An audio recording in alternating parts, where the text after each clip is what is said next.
from Lamed Hay to Pei Hay. That's 50 years ago. 50 years ago. A Maamar from 50 years ago. That's the year I got married. It's more than 50? Coming up to 54. More than 50. No, I got married in Lamed Hay. Lamed Hay. Lamed Hay. Lamed Hay. Oh, Lamed Hay. I thought you said Lamed Hay to Tafshin Pei Hay. So it's the Jubilee. It's the Yovel since this Maamar was said. So the Rebbe asks a question on the pasuk that says at the end of the parsha. It speaks again about Be'er Shel Miriam. It speaks about the well of Miriam, the whole story, that it stopped giving water because Miriam passed away, and therefore Moshe Rabbeinu had to get it to give water again. And when it gave water again, so then there was a whole story that led to the Jewish people celebrating and marking it by their celebrating and marking the Be'er, the well. Oz Yashir Yisrael Sashir Azois. Then the Jewish people sang this song, Ali Be'er, rise up well, Anula, respond to it, say to it. The Pirush HaKos of Lefi Pshutai, the simple meaning of what it says over there about this Shira, because then the Yidden said praise for the miracle that occurred to the Klal. Ad Klal Yisrael. It wasn't just a Rabbim, a multitude of Yidden, but it was the whole entire Klal Yisrael merited a miracle from this Be'er. As it's known, the great quality and the great obligation of saying praises for a miracle. To such a degree that it says that Hashem desired to make King Chizkiyahu, one of the kings of Yehuda, one of the Malchi Yehuda, a descendant of Shlomo and David HaMelech, and he was such a righteous king that Hashem wanted to make him Melech HaMashiach. V'lo yasei, and he did not make Chizkiyahu Mashiach. How come? Mishum shloi amar shir ala nes, because he did not recite shira, he did not recite songs of praise for the miracles when he was saved miraculously from Sancheriv's army that tried attacking him at that in a particular time. So we see how vital and how important the miracles. Saying shira, saying praise for miracles is.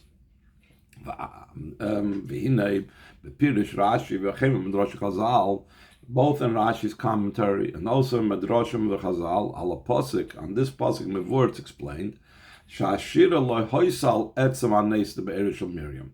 The song of praise was not for the very miracle of the well of Miriam, because that was already old news. This is already 40 years into it. The well of Miriam was there when the Yidden first went out of Mitzrayim at the beginning of the 40 years. And this praise that speaks about in our parsha, and Parshas Chukas, only was told over at the 40th year when Miriam passed away. So then there was a whole story that they had to get the well to again give forth the water. So what was the praise for? The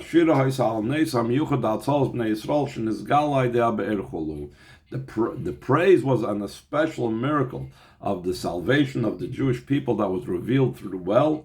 Rashi explains the whole thing about how two mountains came together and killed those that were trying to that were waiting in ambush for the Jewish people, but the Jewish people would not have known about it if not for the Be'er leading, their bodies to be seen by the Yidden.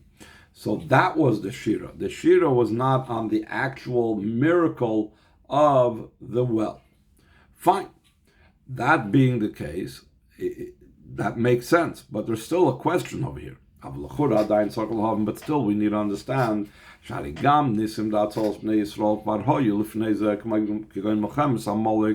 were other miracles of salvation of the Bnei Yisrael that took place prior to that. For example, the war against Amalek. What was the novelty in this miracle of the well that revealed those that wanted to attack, and Hashem prevented that, and so on? Why would it demand more praise then the fact that there was no praise done when, let's say, for example, when we were victorious against Amalek, or other situations in the wilderness where we overcame those that were against us, or when the Eden went into Eretz Yisrael. In the simple sense, the uniqueness of the miracle of the salvation that came about through the well, over the miracle of being saved by the war against Amalek. The war against Amalek was prior to the giving of the Torah. Perhaps they weren't obligated then. The miracle of the well was after the giving of the Torah. But still, we need to understand, so therefore you shouldn't sing praise, or therefore because after Matan Torah you're more obligated in praise. What's the exact idea of it?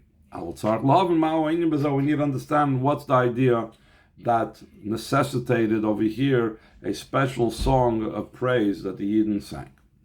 So the Rebbe explains that really the point of the Maamar is going to be to explain that really what the miracle of the well signifies. It really signifies something that's a much more broader thing than the victory that was against the Jewish enemies over there in the wilderness, but actually was something that has to do with the ongoing mission of a Yid down here in this world, and how the neshama comes down here in the world, and the purpose for which it came down. And that's what the praise was about, something much more crucial and vital to the very existence of a Yid, not just the defeating of certain enemies and so on in the simple sense. And that's the Rebbe is going to explain here throughout the Maamar. But the idea behind this is the entire world was created for the Jewish people and for the sake of Torah. And therefore, if we have an idea and a story, an event that's recorded in the Torah, that must mean that there has to be a corresponding idea similar to this reflected in the Yidden as well. Therefore, just like in the Torah it relates a story in the physical world, that in the physical world there was a whole story with a well, so since this well in the physical sense was created because of the Jewish people, so there must be some spiritual type of idea of well. The Gambi Yisrael, Yashna in the Be'er. Also by Yidden there's this idea of a well.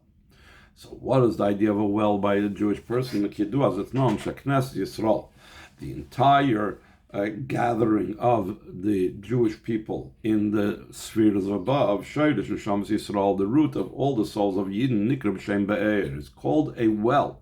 It's like a well from which all the neshamas come out from, just like a well and a wellspring. The water comes out from there, so too there's Knesses Yisrael, the ingathering of Yisrael, from which the individual neshamas come out. We see also another pasuk that hints also at Klal Yisrael, Mayon Ganim, a wellspring or a spring of gardens, Be'er Mayim Chaim, a well of living waters, meaning spring water is called living waters, because they're connected to their source. V'noizlim in Levanon, they are flowing from Levanon. Literally, it means Lebanon, but it has a deeper meaning, as we're soon going to explain. The explanation of this matter is the pasuk and this pasuk of Mayin Ganim Mevur Seidai Shtalshus and Neshamas Yisrael. It's explained the chain order of descent of the Neshamas of the Yid. The Betchila Nimshachs on Neshamas Ubchinas Mayin Ganim. Initially, the Neshamas come down in a way that they are the spring of the gardens. What's it mean, the spring of the gardens? The Ganim Koi al Ganedna Elyum Ganedna Tachten. The minimum of a plural, it says Ganim in the plural, so the minimum of a gan of Ganim is 2. It's referring to the 2 levels of Gan Eden, the upper level of Gan Eden and the lower level of Gan Eden. Okay, so the Rebbe says in the parentheses, Ki yadu as it's known, Sheba Pratius, Yesh Bligvul Dargis Gan Eden. Specifically, more in detail, there's an unlimited, infinite amount of levels of Gan Eden. In general, they're divided into the 2 types of the upper level of Gan Eden and the lower level of Gan Eden. And that's what it means, the spring of the gardens, the spring of the Gan Eden, the different levels of Gan Eden. Hainu, this means, Shaneshama, he, Gan Eden, the Neshama is located in Gan Eden, like Mayon Ganim, there's the spring in the gardens. Where do we see a different place? That the Neshama is located in Gan Eden. It says, Chei Havai Elokei Yisrael, I swear by Hashem, the God of Yisrael, Shamadati Lefanov, that I stood before him in past tense, meaning that before I came down to this world, I stood before Hashem. What's the significance of standing? Standing is like standing out of respect. It indicates bittul. Like by Shemoneh Esrei, the highest level in davening, we stand in the greatest bittul. That's why we stand, we don't sit. Shesham, over there in that level of Gan Eden, Neshama, Bechinas Hamidva bittul, the Neshama is in the way of standing and sublimation to Hashem. He says now in the next page, that's the Mayon Ganim.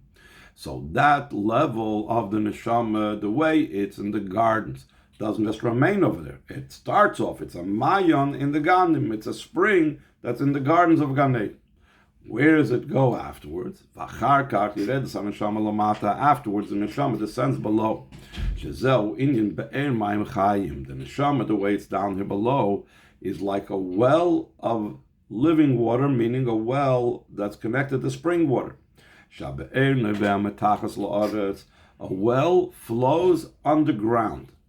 But even though it's flowing underground, the water of the well is underground. This very Mayon, this spring, now when it comes down here, is underground. It's like it's in earthiness. Also, when it's down here in this world, when it comes down in here into this world, it's still considered living waters. Why is it considered living waters? What makes it maintain that living waters? Because it was previous, it had this idea of Chei Havaya, which the simple meaning is that I swear by Hashem, but also it means I'm by the life of Hashem. It had the life of Hashem above. So even when it comes down here, it's Mayim Chayim, it's living waters down here, even though it's underground. Al Shem HaBittul V'Amidah Shalifnei because of the bittul and the standing that it had before it came down to this world. And that's why it's called over there Chai Havaya. So that same Chai that was there in Gan Eden is transported with it down here as well, that even in the earth, even on the ground, it's also living waters. But not only is it also, but it's even more so. Specifically through its descent down here below Nif'elis, but Miley, you say it has affected in it a greater quality and advantage than what it was prior to the Neshama descending down here below. We say in Birchas HaShachar every morning, the Neshama that you placed in me is pure. But also you created her, etc. Before the descent of the Neshama to become an existence of a separate entity in the worlds of Bri Yitzir Asiyah, as it is hinted in the expression used over there in that bracha, where we say Barasa, you created her, Yatzarta, you formed her, Nafachta, you blew her into the person. So we have the three worlds of Bri Yitzir Asiyah. When the Neshama entered those worlds, it became a separate entity, distinct from godliness. But prior to that, when it was in the world of Atzilus, it's in a state of purity. Ba'olam Atzilus, in the world of Atzilus, she'ein b'rak lal, in the world of Atzilus, there's nothing bad whatsoever. There's no foreign entity whatsoever. It's entirely godly. Yet it says, that the river goes out from Eden to irrigate the garden. So there's the level of a great spiritual revelation. We're not going to go into the levels over here. That's going out of Eden to make Gan irrigated. So there's a godly flow that's constant and connected with Gan Eden. But post Gan Eden, it starts now having a separation from godliness. Sham Yipared, from there, we say first about the physical river that came out of Eden to irrigate the garden. From that one river, it separated. It became 4 heads of 4 different distinct rivers, like it enumerates at the beginning of Chumash Bereshis. So just like it's in the physical Gan Eden that way, that in Gan Eden the river was all unity and all one. And then outside of Gan Eden it's separated. In a similar vein concerning the Neshama. That after it's leaving from Gan Eden, it descends down here below, to a level that from there it became separated, that now it can be a separate entity from godliness. To such a degree, until it could be that the living waters should be, that the waters that are dripping in should be more than the flowing waters. This has to do with the halacha of mikveh, that flowing rainwater is not a kosher mikveh. Flowing water is only good if it comes from a spring.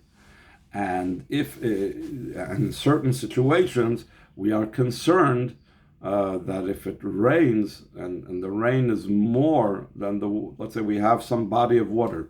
Here in Florida we have this a lot. You have a body of water and it might be fed by a spring, but if the rains are more making up the body of the water than the spring water and they're moving, so then it's problematic because there's more of the rainwater than there is the moving water from the spring. Whatever that technically is, not really important that I got into that. The main thing is that spiritually this means that the neshama has a state of being living water, it's spring water. And sometimes by its descent down here, things that are not spring water, meaning things that are separated from godliness, what he's calling here noitfim, the rainwater, instead of the spring water, can sometimes overpower and be more than the spring water. So therefore, what do we have like to counter that? We need to dig a well. That's the idea of a well. How does a well come about? That it happens specifically, it's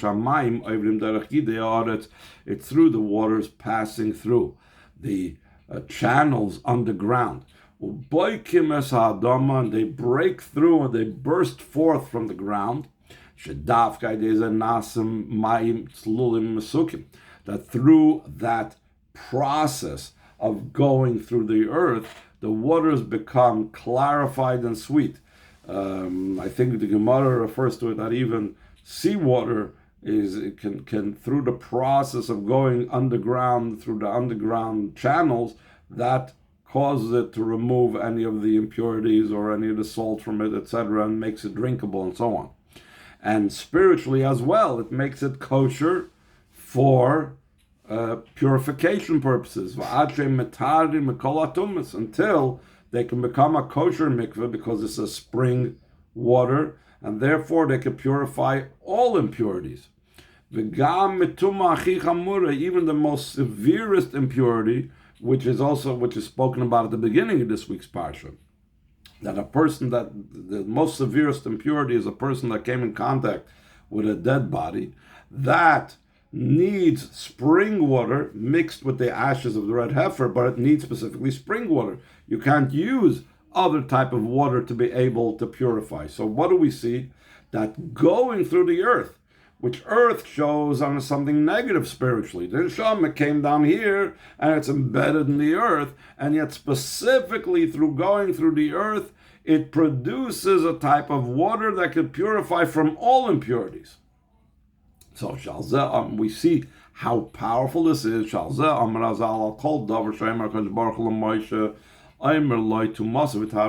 Every single matter that Hashem told Moshe Rabbeinu, he said, this is how the person becomes impure when he comes in contact, or this type of situation happens to the person, and this is the means of his purification.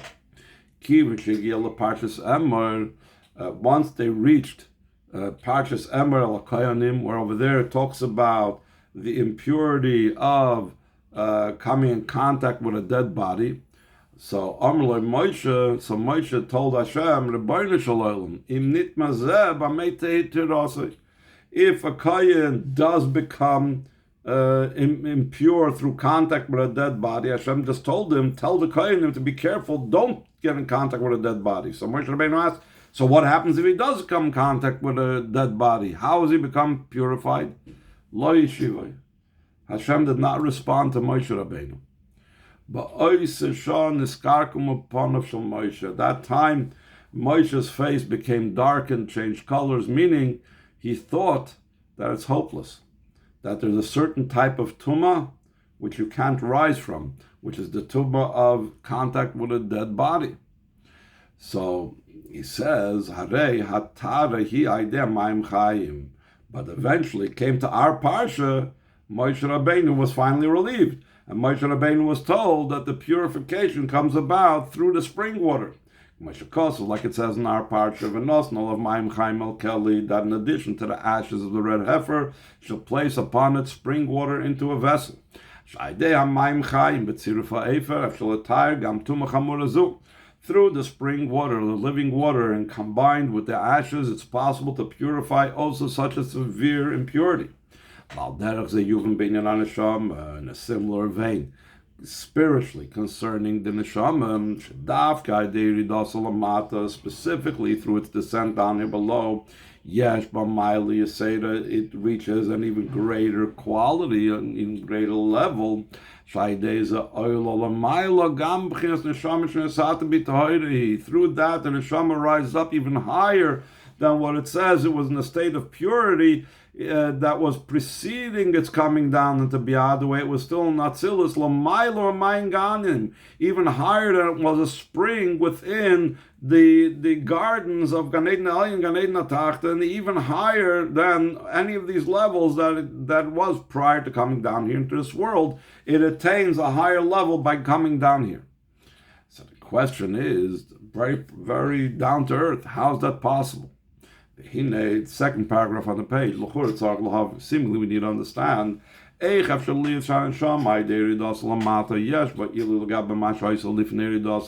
possible that the neshama, through its descent down there below, has an advantage over what it was before its descent? Since the neshama, the way it was above, it was in the state of purity. And the state of purity, even though we identified it prior with the world of Atzilus, but the Rebbe is now going to introduce that it's even higher than that. The Koyal Bechinas Tehiru Ilah, it's referring on the supernal brilliance, which goes usually on the light of the Ein Sof, either immediately after the Tzimtzum or even before the Tzimtzum, a very, very high level, way higher than Atzilus. Not only that, El Shomer Azal Shemachshavton She Yisrael Kodmel Chol Dover. It says that the Chazal say that the thought of the Yidden preceded everything, meaning the whole entire Seder Ishtalshlus only came after Hashem thought about the Yidden. So Yidden's level is really prior to any possible level. How is it possible that there should be an ascent and a greater quality only through its descent down here below? The idea behind this is the goal of the creation of the entire chain order of descent. Because Hashem desired to have a home down here below.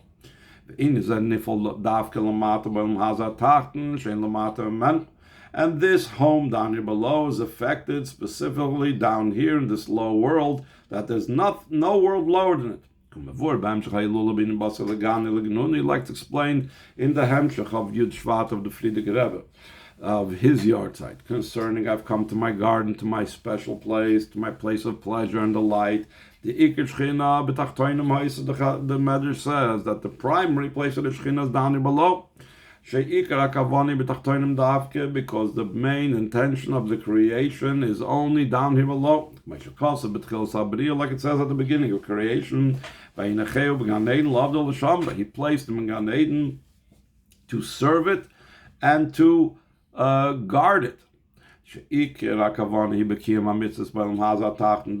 main intention is fulfilling mitzvahs in this low world. It says this is said to Adam Rishon. Adam is told about Adam Rishon. It says he was placed in Gan Eden to work it and to guard it. What does it have to do with mitzvahs and Yidden? So he says the Indians are true. This idea Namal Gaba Adam Rishon is said concerning Adam Rishon, Yitzir Kap of Shal Kodesh Baruch Hu, who was formed by the very palms of Hashem. But by extension, this is also understood concerning every single person. Chazal say, the reason why a person was created, the only one. All other creations were created in their groups. All the birds were created together. All the animals were created together. All the fish were created together. Even all the hosts of heaven were created together. Only Adam Rishon is unique in the creation that he was created a single entity. How come? To teach you that even a single Jewish soul is like Adam Rishon. That's why it says whoever saves one soul, it's like he saves the entire world, just like Adam Rishon was the entire world when he was created. The same thing. Every Yid is considered like Adam Rishon. So therefore, if Adam Rishon was told that and placed in Gan Eden, loved L'Shamram, so that is the same identical thing for every single Yid. That's a general service of a person down here in this low world. Throughout the duration of the 6,000 years that the world exists, up till and including also the beginning of Mashiach's times. Especially during the time of exile. The general idea of this world. After the sin of the tree of knowledge, is the idea of exile. So it's not just the exile as in the generally used term exile, which is after the destruction of the Beis Hamikdash, or even Golus Mitzrayim, the exile Mitzrayim, but the general idea that the world, how the world is now experiencing godliness after the Chetes Hadas is like being in exile. And even more so until the Golos Kipshuta, in the literal idea of exile, that literally we were chased out of Eretz Yisrael and so on. When the darkness is double and quadrupled. So this is specifically where we are meant to be. So the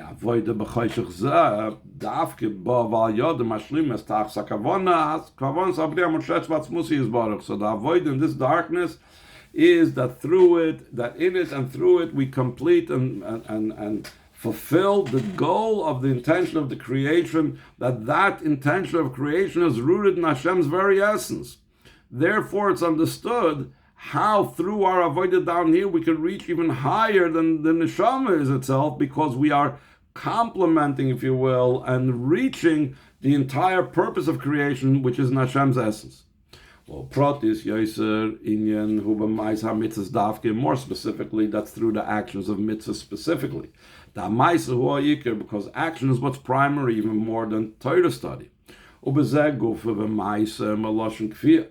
itself, when we talk about the action of mitzvahs, ma'isa is also related and used in the Gemara for coercion. It says ma'asin al tzedakah, that Rebbe always brings, that one can coerce under certain circumstances. The community can coerce the individual to give tzedakah. So when we do the ma'isa ha-mitzvahs, when we do mitzvahs in a way of coercing ourselves, that's even more accomplishing the dir b'tachtoinim, which is avoid this kafi sitracher, the avoid of making sitracher sublimated, this coercion. That's the reason specifically through the center of neshama down here below. We reach even higher than the neshama was prior to its descent down here. Second paragraph on the page. That's what it means.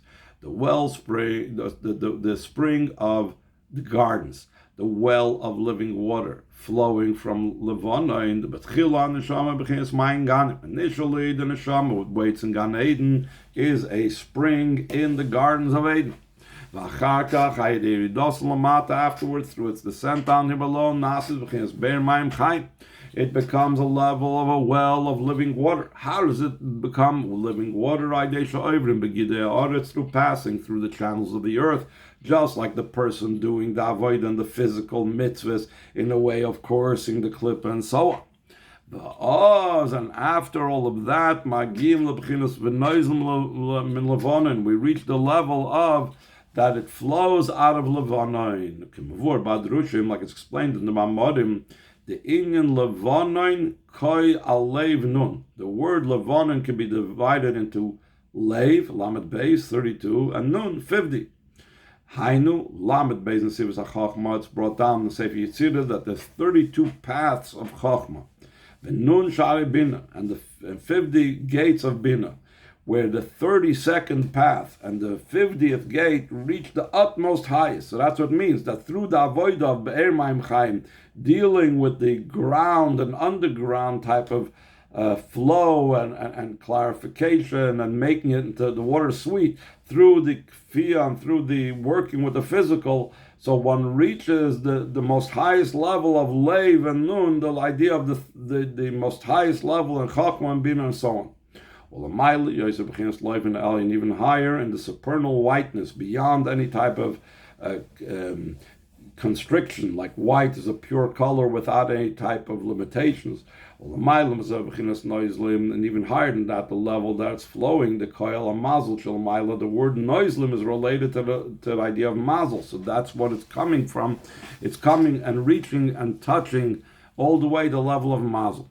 There's a third paragraph on the page. This is where it says in the pasuk following the pasuk of Alib Be'er Anula, that says Be'er Chafaru Asarim, the well that the officers and ministers dug it.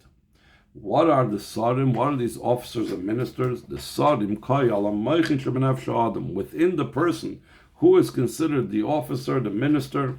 That's the intellect. Why is that the intellect? The main service of a person is through the brain ruling over the heart. And rulership, that shows on the idea of a sar, an officer, a minister, he dictates what should be done. Like it's explained in Tanya, the Adam, a person that's worthy of the name Adam, by him, the brain rules over the heart. Not just as a rule over the heart, in such a degree that it even rules over and nullifies those opponents, meaning it controls even the nafsh bahamis. In other words, there's 2 points. One point is you could veto whatever the nafsh bahamis wants, but you don't really transform and change the nefesh bahamis. But the ultimate thing is, like it says in Tanya, that the moach shalt alev should bring that the nefesh bahamis also, let's say, should love godliness as well. That's an even greater type of control. That he's mevatel the menagdim, he causes the opponent to even cease opposing.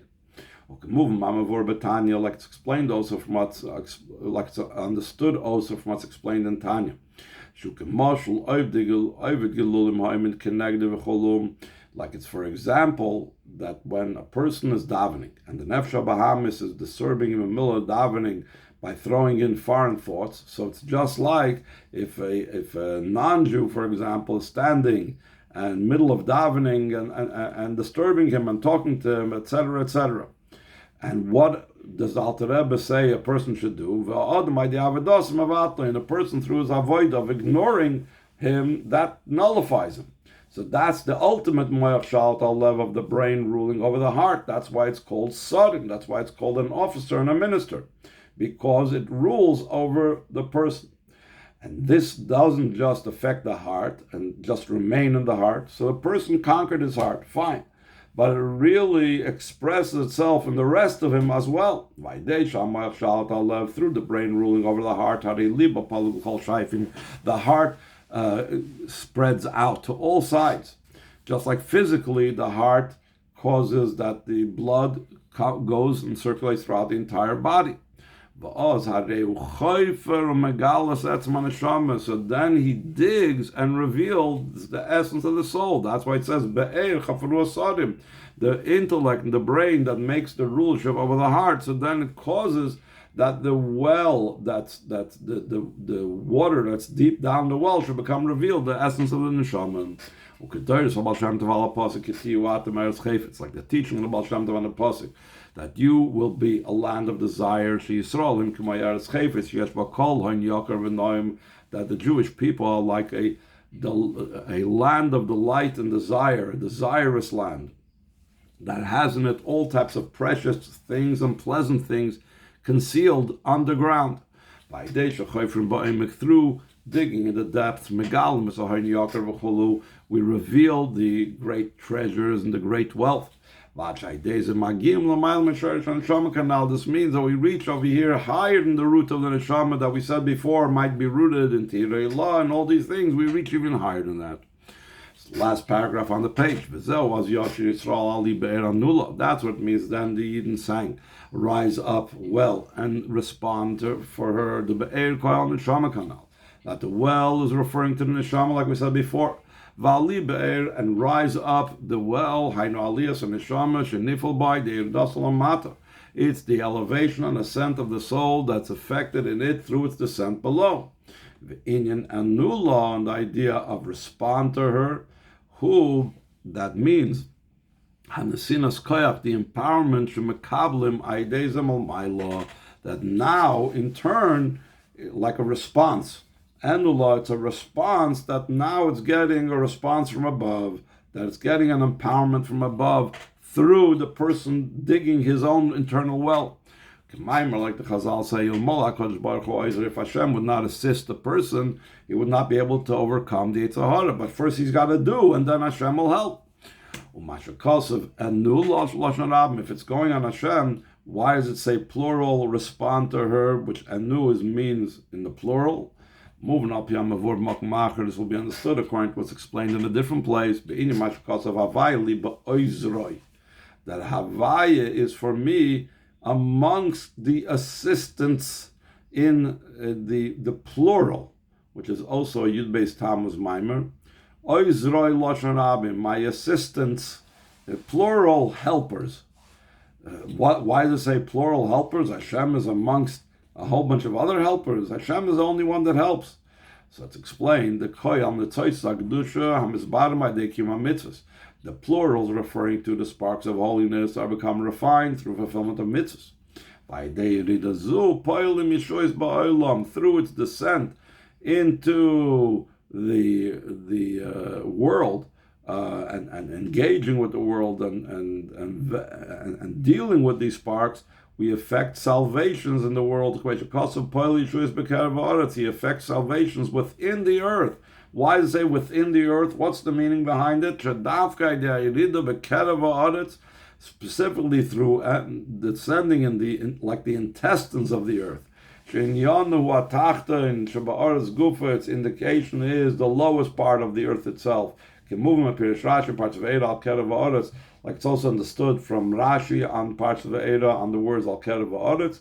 Ideza Poilim in Yashir, through this we effect the idea of salvations. The Hainu Hagula Hasidul Lavai, this future redemption. So that's the salvations, and the plural of those that are assisting and helping is the godly sparks that he's elevating, assist him further. Then we will sing before him a new song. It says it in the masculine tense, which also like it says in the chapter of Tillim that we begin to say in this day. It was Tavshin Lamed Hey. The Frierdiker Rebbe turned 85 in the Ilm Masal Yoinim because he was born in 1880 and this was 1975. So they started saying Kapitel Tzadik Vav, chapter 96. Shalbalagula by Emiledis. It's both the master of the redemption took place on the 12th of Tammuz, and also it's his birthday on the 12th of Tammuz. Mizmar Shiur Lavaya Shir Chodesh. It says a song that they sing to Havaya, a new song again. It says Shir Chodesh instead of Shir Chadasha in the masculine. Just like it was in the redemption of Friedrich Rebbe, not only I alone did Hashem redeem. Rather, all those that loved our holy Torah, even someone that just called by the name Yisrael, like the Friedrich Rebbe wrote in his famous letter a year later, celebrating and marking Yud Beis Tammuz, so to be in the future and the true and complete redemption, speedily Maamar.